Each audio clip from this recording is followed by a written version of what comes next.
رمضان کا پا لینا کو معمولی سی بات نہیں، اللہ کا بہت بڑا انعام ہے کہ جس کا انسان کو جس قدر شکر ادا کر سکے وہ کم ہے۔ تو ضرورت ہے اس کا استقبال کرنے کے لیے اپنے آپ کو تیار کرنے کی کہ آپ کے دشمن وہ آپ کا رمضان برباد کرنے کے لیے کیا تیاری کر رہے ہیں۔ ہاں، ڈرامے، فلمیں، رمضان شو، رمضان ڈرامے بھی تیار ہو رہے ہیں۔ وہ کس کے لیے تیار ہو رہے ہیں؟ ہندوؤں کے دیکھنے کے لیے، آپ کے لیے۔ دکانیں سج رہی ہیں، دکانوں میں مال خوب لگ رہا ہے، کچھ شو روم ہے، گاڑیوں کے ہوں، فرنیچر کے ہوں، وہاں پر آفریں جو لگ رہی ہیں، ٹھیک ہے آپ کا مالی لحاظ سے کو تھوڑا بہت ممکن ہے فائدہ ہو جاتا ہو، لیکن اس کے پیچھے آپ کے رمضان کے وہ مبارک لمحات کہ جو چاہیے کہ مسجد میں گزریں، اللہ کی عبادت میں گزریں، قرآن کی تلاوت میں گزریں، یہ آپ کے دشمن چاہتے ہیں کہ آپ کے لمحات بازاروں میں گزریں۔ اور افسوس کی بات یہ ہے کہ ہمیں ان بربادیوں سے بچنا تو دور کی بات، ان چیزوں کی فکر ہی نہیں ہوتی۔ آج چند دیناروں کی خاطر بازاروں میں لیلۃ القدر گزارتے ہیں، ان عظیم اوقات کو وہاں پر برباد کرتے ہیں۔ ہاں، کل قیامت کے دن احساس ہوگا یہ راتیں مجھے کہاں گزارنا چاہیے تھی۔ ہاں، کسی کو پوچھنا ہو کہ رمضان کی کیا قدر و قیمت ہے، اگرچہ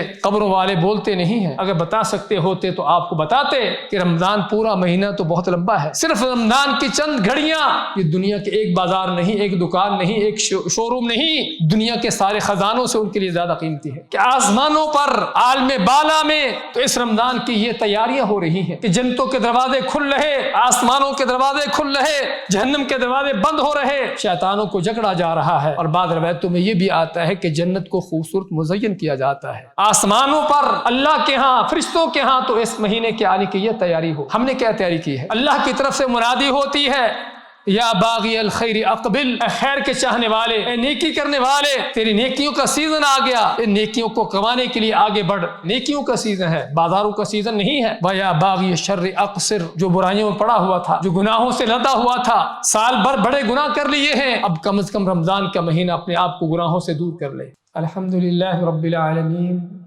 ولی الصالحین، ولا عدوان الا علی الظالمین، والصلاة والسلام على امام المتقین وقدوة الناس اجمعین وعلى آلہ وصحبہ ومن سار على نهجه الى یوم الدین وسلم تسلیما کثیرا۔ اما بعد، معزز بھائیو، رمضان کی آمد ہے۔ نبی کریم صلی اللہ علیہ وسلم شعبان کے آخری دنوں میں رمضان کے آنے کی خوشخبری سنایا کرتے تھے تاکہ لوگ اس مہینے کے لیے تیاری کریں، اور حقیقت میں رمضان کے مبارک مقدس لمحات سے، رمضان کی خیر و برکات سے، اس کے فضائل اور اس کی عظمتوں سے وہی فائدہ اٹھا سکتا ہے کہ جس نے پہلے سے اس کے لیے تیاری کر رکھی ہو۔ اسی لیے ہم اللہ کے نیک بندوں کی سیرتوں میں پڑھتے دیکھتے ہیں کہ وہ رمضان کے آنے سے پہلے ہی اپنے آپ کو اس کے لیے تیار کر لیتے تھے، مختلف طرح کی عبادات کرنے میں اپنی ریہرسل شروع کر دیتے تھے۔ اور انسانی فطرت ہے، آدمی کوئی بھی کام اگر اس کی کرنے کی پہلے سے روٹین ہو، اس کی پہلے سے ریہرسل ہو، تو وہ کام اس کے لیے کرنا آسان ہوتا ہے، کام بہتر کر لیتا ہے، اور کام کرنے میں بلکہ اس کو ممکن ہے مزہ بھی آتا ہو، مشکل بھی نہ ہوتی ہو۔ لیکن وہ کام جو کرنے کی عادت نہ بنی ہو، پہلے سے نہ کیا ہو کام مشکل بھی لگتا ہے، کرنے میں دل بھی نہیں چاہتا، بلکہ اکثر اوقات ایسے کام پھر خراب بھی ہوتے ہیں۔ تو بھائیو، رمضان کا پا لینا کو معمولی سی بات نہیں، اللہ کا بہت بڑا انعام ہے، اللہ کی بہت بڑی نعمت ہے کہ جس کا انسان کو جس قدر شکر ادا کر سکے وہ کم ہے۔ تو ضرورت ہے اس نعمت کو پانے کے لیے، اس کا استقبال کرنے کے لیے اپنے آپ کو تیار کرنے کی۔ تیاری کیسے ہے رمضان کی؟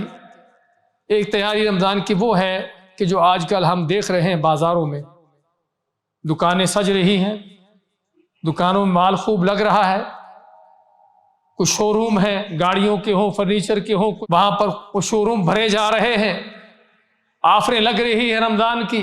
کیا تیاری رمضان کی تیاری کے اس انداز سے ہے؟ کیا رمضان جو ہے وہ بازاروں میں سامان خریدنے کا مہینہ ہے، وہ گاڑیاں خریدنے کا، گھروں کا فرنیچر بدلنے کا مہینہ ہے؟ ہاں، ایک تیاری اور بھی ہو رہی ہے۔ ہاں، ڈرامے، فلمیں، رمضان شو، رمضان ڈرامے بھی تیار ہو رہے ہیں۔ وہ کس کے لیے تیار ہو رہے ہیں؟ ہندوؤں کے دیکھنے کے لیے۔ ہاں، رمضان شو کس کے لیے ہیں؟ آپ کے لیے ہے۔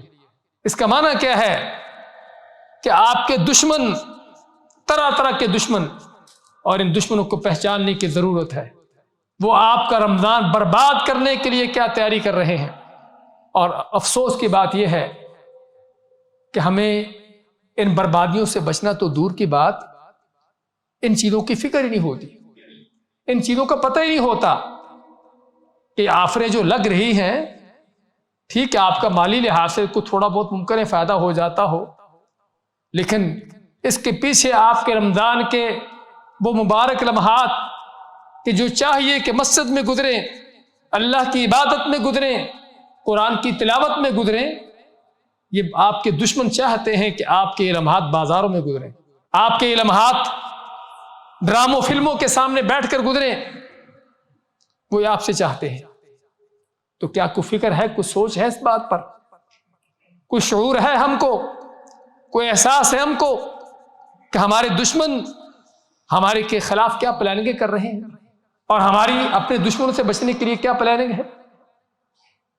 پلاننگ تو کیا، بلکہ ہم بھی دشمن کے پیچھے چل رہے ہوتے ہیں، دشمن کے دیے ہوئے پروگرام، ان کے بچھائے ہوئے جال، اس میں پھنس رہے ہوتے ہیں۔ اور دیکھ لیجئے، اور تو اور رمضان کے باقی مہینے، باقی دن راتیں تو کیا، رمضان کی آخری راتیں جس میں ایک رات، صرف ایک رات وہ ہے کہ جو 1000 مہینے سے بہتر، 1000 مہینہ 83 سال سے اوپر، 83 سال سے اوپر، اتنی فضیلت کی رات، ہمارے بہت سے لوگوں کی راتیں بھی ان بازاروں میں گزرتی ہیں، صرف کچھ چند دینار کی آفر، اس کا فائدہ۔ اس سے بھائیو اگر اندازہ ہوتا ہے کسی بات کا، تو حماقت کا، بے وقوفی کی انتہا کا اندازہ ہوتا ہے کہ یہ لوگ کہ جو 1000 مہینے سے بہتر افضل رات کو چھوڑ کر چند دیناروں کا فائدہ حاصل کرنے کے لیے کسی آفر کے پیچھے اپنے راتیں ان بازاروں میں گزار رہے ہیں، اس کا معنی کیا ہے؟ ان کی عقلیں کہاں پر ہیں؟ ان کی عقل یہاں پر نہیں ہے، دماغ میں نہیں ہے، دل سے نہیں، ان کی عقل پیٹ میں ہے، پیٹ سے سوچتے ہیں کہ پیٹ کیسے بھرنا ہے، وہ کیسے آسانی سے بھرے گا، کیسے مزہ آئے گا۔ بھائیوں کو عقل کرنے کی ضرورت ہے یہاں پر۔ میں اس لیے کہا ہے کہ یہ آفریں کسی ہندو سکھ کے لیے نہیں لگ رہی، یہ آپ لوگوں کے لیے لگ رہی ہیں، آپ کے مہینے کو برباد کرنے کے لیے۔ اللہ کی طرف سے منادی ہوتی ہے، یا باغی الخیر اقبل، اے خیر کے چاہنے والے، اے نیکی کرنے والے، تیرے نیکیوں کا سیزن ہے، نیکیوں کا سیزن ہے، بازاروں کا سیزن نہیں ہے، تیری نیکیوں کا سیزن آ گیا، ان نیکیوں کو کمانے کے لیے آگے بڑھ، اپنے آپ کو تیار کر۔ وَيَا بَاغِيَ الشَّرِّ أَقْصِرْ، جو برائیوں میں پڑا ہوا تھا، جو گناہوں سے لدا ہوا تھا، سال بھر بڑے گناہ کر لیے ہیں، اب کم از کم رمضان کا مہینہ اپنے آپ کو گناہوں سے دور کر لے۔ یہ ہے اللہ کی طرف سے جو آپ کو آواز آتی ہے، اللہ کی طرف سے جو منادی ہوتی ہے، لیکن ہمیں وہ آواز سنائی نہیں دیتی، نہ ہماری اس آواز پر کوئی توجہ ہوتی ہے۔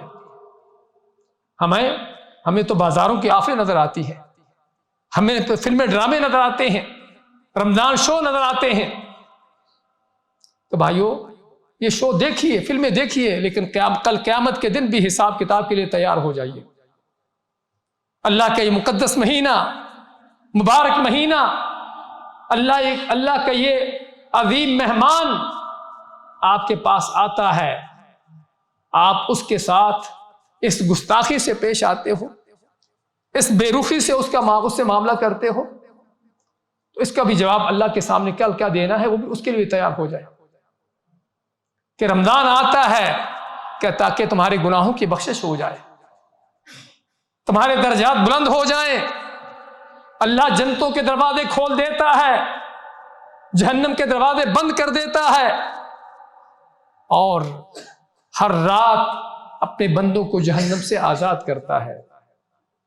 شیطان، جو سرکردہ شیطان ہوتے ہیں، ان کو جکڑ لیتا ہے کہ تاکہ لوگوں کو نیکی کرنے میں آسانی رہے، لیکن ہم ہیں، ان چیزوں پر کوئی توجہ نہیں ہوتی، کوئی احساس ہی نہیں ہوتا کہ آسمانوں پر عالم بالا میں، تو اس رمضان کی یہ تیاریاں ہو رہی ہیں کہ جنتوں کے دروازے کھل رہے، آسمانوں کے دروازے کھل رہے، جہنم کے دروازے بند ہو رہے، شیطانوں کو جکڑا جا رہا ہے، اور بعض روایتوں میں یہ بھی آتا ہے کہ جنت کو خوبصورت مزین کیا جاتا ہے۔ آسمانوں پر اللہ کے ہاں، فرشتوں کے ہاں تو اس مہینے کے آنے کی یہ تیاری ہو۔ ہم نے کیا تیاری کی ہے؟ ہماری کیا سوچ فکر ہے؟ بھائیو، آج سوچنے کی ضرورت ہے، اس سے پہلے کہ کل قیامت کے دن کھڑے ہو کر سوچ آئے۔ یومئذ یتذکر الانسان وانیٰ لہ الذکریٰ، اللہ ماتا ہے کل قیامت کے دن انسان یاد کرے گا، سوچ آئے گی، لیکن اس دن کی سوچوں کا فائدہ کوئی نہیں ہوگا۔ آج سوچ کا فائدہ ہے کہ سوچ لے کہ ہمیں کیا کرنا ہے، ان عظیم اوقات سے کیسے فائدہ اٹھانا ہے، دشمنوں کے پراپیگنڈے، ان کے بچھائے ہوئے جالوں سے کیسے بچ کر اس مہینے کی غنیمتوں کو، اس کی رحمتوں کو سمیٹنا ہے۔ بھائیو، یہ کام کرنے کا ہے، ورنہ کل قیامت کے دن حسرت ہوگی، افسوس ہوگا۔ یا لیتنی قدمت لحیاتی، کاش کہ میں نے اس زندگی کے لیے کچھ کیا ہوتا۔ آج چند دیناروں کی خاطر بازاروں میں لیلۃ القدر گزارتے ہیں، ان عظیم اوقات کو وہاں پر برباد کرتے ہیں۔ ہاں، کل قیامت کے دن احساس ہوگا کہ یہ راتیں مجھے کہاں گزارنا چاہیے تھی، یہ وقت مجھے کس چیز میں لگانا چاہیے تھے۔ بھائیو، ضرورت ہے ان چیزوں کی سوچ و فکر کر لینے کی، اس سے پہلے کہ آنکھیں بند ہوں، رمضان کے یہ مقدس مبارک مہینے بند ہو جائیں، ختم ہو جائیں آپ کے لیے، قبر میں چلے جائیں۔ ہاں، کسی کو پوچھنا ہو کہ رمضان کی کیا قدر و قیمت ہے، اگرچہ قبروں والے بولتے نہیں ہیں، بتا نہیں سکتے، اگر بتا سکتے ہوتے تو آپ کو بتاتے کہ رمضان پورا مہینہ تو بہت لمبا ہے، صرف رمضان کی چند گھڑیاں، صرف رمضان کی ایک رات ان کے لیے پا لینا، یہ دنیا کے ایک بازار نہیں، ایک دکان نہیں، ایک شو روم نہیں، دنیا کے سارے خزانوں سے ان کے لیے زیادہ قیمتی ہے۔ تو ضرورت ہے بھائیو اس عظیم مہینے کے لیے تیاری کرنے کی، وہ تیاری جس کا ہم پہلے بھی ذکر کرائے ہیں کہ ابھی سے کثرت سے روزے رکھیں تاکہ رمضان کے روزے رکھنا آپ کے لیے آسان ہو جائے، ابھی سے ان کے لیے حاصل کریں روزے رکھنے کی۔ اللہ کے نبی صلی اللہ علیہ وسلم کی سنت ہے شعبان کے زیادہ روزے رکھنا، ابھی سے راتوں کو نمازیں پڑھنا شروع کریں، تہجد کی نماز ابھی سے شروع کر دیں تاکہ رمضان کی رات کی نماز آپ کے لیے آسان ہو جائے۔ ابھی سے اللہ کا قرآن پکڑیے، پڑھیے، ان کو، اس کو تلاوت کیجئے تاکہ رمضان کی تلاوت آپ کے لیے آسان ہو جائے۔ اور صدقے، خیرات، زکوٰۃ، اللہ کے نیک بندوں سلف صالحین کے بارے میں آتا ہے کہ ان کا یہ شعبان کا مہینہ زکوٰۃ نکالنے کا مہینہ ہوتا تھا۔ آپ کہیں کہ زیادہ اجر تو رمضان میں ملتا ہے، شعبان میں کیوں نکالتے تھے؟ ہاں، شعبان میں اس لیے نکالتے تھے کہ ایک تو غریب فقیر لوگ جو ہیں تاکہ ان کی بھی رمضان کی تیاری ہو جائے، ان کی بھی سحری افطاری کا انتظام ہو جائے۔ اور بھائیوں، جن کو 2-3 ٹائم کا کھانا پیٹ بھر کر ملتا، اس کو اندازہ نہیں ہے کہ لوگ کن حالات میں ہوتے ہیں۔ ایک دن افطاری کا ٹائم تھا، افطاری کے قریب موبائل کی ٹون بجی، موبائل کھولا، ایک جاننے والے ہی تھے بہت پرانے، ان کا فون آیا، کہنے لگے کہ افطاری کا وقت ہو رہا ہے، گھر میں بیوی ہیں، بچے ہیں، لیکن افطاری کے لیے گھر میں کچھ نہیں ہے، افطاری کے لیے گھر میں کچھ نہیں ہے۔ اس لیے اللہ کے نیک بندے اس شعبان کے مہینے میں اپنی زکوٰۃ نکال دیتے تھے تاکہ ان غریبوں فقیروں کا، ان کی بھی سحری افطاری کے انتظامات ہو جائیں۔ تو پھر رمضان میں کیا کرتے تھے؟ رمضان میں نفلی صدقات، خیرات کرتے تھے۔ زکوٰۃ تو نکال دی، اب رمضان میں جو صدقہ کرنے کی فضیلت ہے وہ کیسے پاتے تھے؟ نفلی صدقہ خیرات سے۔ تو بھائیو، ضرورت ہے رمضان کے لیے اپنے آپ کو تیار کرنے کی، اس مہینے کو پانے کی دعائیں کرنے کی۔ سلف صالحین، ہم تو ابھی شعبان کی باتیں کر رہے ہیں جب چند دن رمضان میں باقی ہے، اللہ کے نیک بندے رمضان سے 6 مہینے پہلے ہی اس رمضان کو پانے کی دعائیں شروع کر دیتے تھے کہ اللہ ہمیں رمضان تک پہنچا دے، صحت و سلامتی کے ساتھ اس مہینے کو پا لیں تاکہ تیری عبادتیں کر کے تیرا قرب حاصل کر سکیں۔ تو ضرورت ہے اس مہینے کو پانے کی دعائیں کرنے کی، اور ان دعاؤں کے ساتھ ساتھ اپنے مظلوم بھائیوں کو بھی یاد رکھنے کی۔ ہم ابھی سحری افطاری کی باتیں کر رہے تھے، تو آپ کے وہ بھی بھائی ہیں فلسطین میں، غزہ میں، کہ جن کو کئی دن سے پتہ چلتا ہے کہ کھانے کو کچھ نہیں ملا۔ صرف یہ نہیں کہ ایک وقت کی کوئی سحری افطاری کی بات ہے، کئی دن سے کھانے کو ان کے پاس کچھ نہیں ہے۔ کھلے آسمان کے نیچے سخت سردی کے اندر بچے ہیں، عورتیں ہیں، بوڑھے ہیں، بغیر کسی مکان کے، اور اوپر سے بمباریاں اور دشمن کی یلغاریں، اور یہ ان کے ساتھ حالات۔ کبھی احساس کیا ہے کہ یہ بھی ہمارے جسم کا حصہ ہے؟ اللہ کے نبی صلی اللہ علیہ وسلم کیا فرماتے ہیں کہ مسلمانوں کی مثال ایک جسم کی ہے، وہ آپ کے جسم کا حصہ ہے۔ اس حصے کا کوئی احساس ہے؟ اگر احساس نہیں ہے تو اس کا مطلب جس کو احساس نہیں وہ ڈیڈ باڈی ہے، مردار ہے وہ، جس کو اپنے مسلمان بھائی کا احساس نہیں ہے۔ تو ضرورت ہے بھائیوں ان ذمہ داریوں کو جاننے کی۔ اللہ سے دعا ہے کہ اللہ تعالی ہمیں اس مبارک مقدس مہینے کو پانے کی بھی توفیق عطا فرمائے۔ اس کے لیے جس طرح سے تیاری ہونا چاہیے وہ تیاری کرنے کی بھی توفیق عطا فرمائے، اور ایک مسلمان ہونے کے ناطے ہماری جو ذمہ داریاں ہیں اللہ تعالیٰ ان ذمہ داریوں کو بھی ادا کرنے کی توفیق دے۔